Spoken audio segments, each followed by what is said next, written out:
નમસ્તે વાલા ભક્તજનો, આજે માતા ધર્મસભા ઈસુના પરમ પૂજ્ય હૃદયનું પર્વ ઉજવે છે.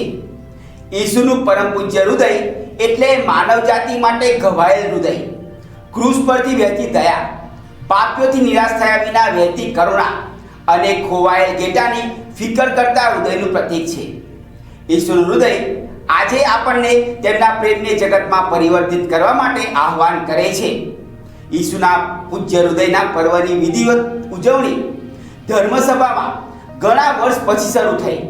ખાસ કરીને સંત માર્ગરેટ મેરી આલાકોકને 16 જૂન 1675ના રોજ થયેલ દર્શન પછી. પણ તેના મૂળ આપણને બાઇબલમાં જોવા મળે છે, જે જૂના કરાર સાથે પણ સંબંધિત છે, જેમાં દેખીતી રીતે અદ્રશ્ય એવા પરમપિતા પસંદ કરેલી જાતિનું પ્રેમાળ અને કરુણામય હૃદયથી જતન કરે છે. ઈસુનું પરમ પૂજ્ય હૃદય પરમપિતાના આ અદ્રશ્ય પ્રેમનું મૃત સ્વરૂપ છે. બાઇબલમાં હજીકેલના ગ્રંથના 34મા અધ્યાયમાં ખોટા ગોવાળોની ઝાટણ કાઢતા પોતે જ પોતાના ઘેટાને શોધવાનું પિતાનું વચન ઈસુમાં પૂરું થાય છે.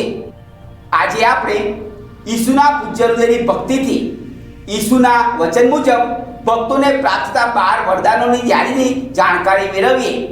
પહેલું, તેમના જીવન અને કાર્યો માટેના જરૂરી એવા તમામ પ્રસાદ હું તેમને આપીશ. બીજું, હું તેમના ઘરોમાં શાંતિ સ્થાપીશ. ત્રીજું, તેમના દુઃખ માત્રમાં હું તેમને દિલાસો દઈશ. ચોથું, જીવનમાં અને વિશેષ કરીને મરણ સમયે હું તેમનો નિર્ભય આશરો બનીશ. પાંચમું, હું તેમના કાર્યો પર આશીષોની વૃષ્ટિ વરસાવીશ. છઠ્ઠું, મારા હૃદયમાં પાપીઓને દયાનો ઝરો ને કૃપાનો અસીમ સાગર મળશે. સાતમું, મંદ કે ઢીલા પડેલાઓમાં ઉત્સાહ આવશે. આઠમું, ઉત્સાહી સાધકો ટૂંક સમયમાં સાધનાની શિખરે પહોંચશે. નવમું, જ્યાં જ્યાં મારા હૃદયની પ્રતિમાને બિરાજતી કરી તેને આદર બતાવવામાં આવશે, ત્યાં ત્યાં હું આશીષ આપીશ. દસમું, અધર્મમાં રીઢા બનેલા હૃદયોને પીગળવાનું દાન હું યાજ્ઞિકોને આપીશ. 11મું, જેઓ આ ભક્તિનો પ્રચાર કરશે તેમના નામ મારા હૃદયમાં લખવામાં આવશે અને તે કદી ભૂંસી નાખવામાં આવશે નહીં.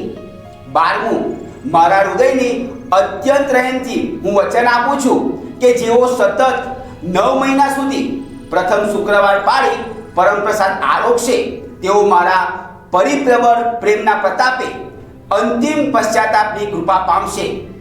તેઓ મારી નાખુશીમાં કે અંતિમ સંસ્કારો પામ્યા વગર મરવા પામશે નહીં. તેમની છેલ્લી ઘડીએ મારું હૃદય તેમનો સલામત આશ્રય બનશે.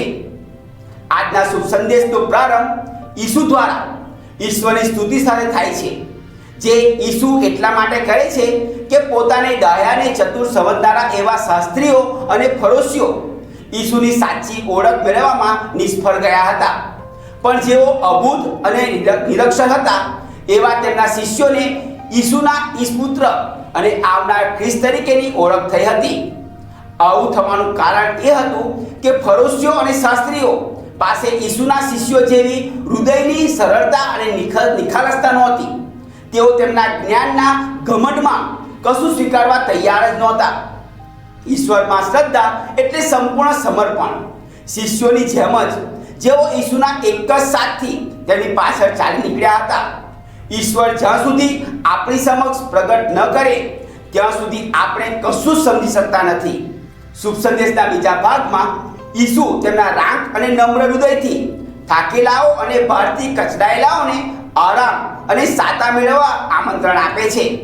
ઈસુના પરમ પૂજ્ય હૃદયની ભક્તિ દ્વારા આપણી માટે કૃપાઓની અનરાધાર વર્ષા આપણે મેળવી શકીએ છીએ, જેની શરૂઆત આપણે દિવસમાં કેટલીય વાર ઓ ઈસુના પૂજ્ય હૃદય, હું તમારામાં વિશ્વાસ રાખું છું, ઓ ઈસુના પૂજ્ય હૃદય, તમારું રાજ્ય આવો બોલીને કરીએ તો ઈસુના સાનિધ્યમાં દિવસ પસાર કરી શકાય. આપ સર્વ ઉપર ઈશ્વરની ખાસ આશીષ સૂત્રો.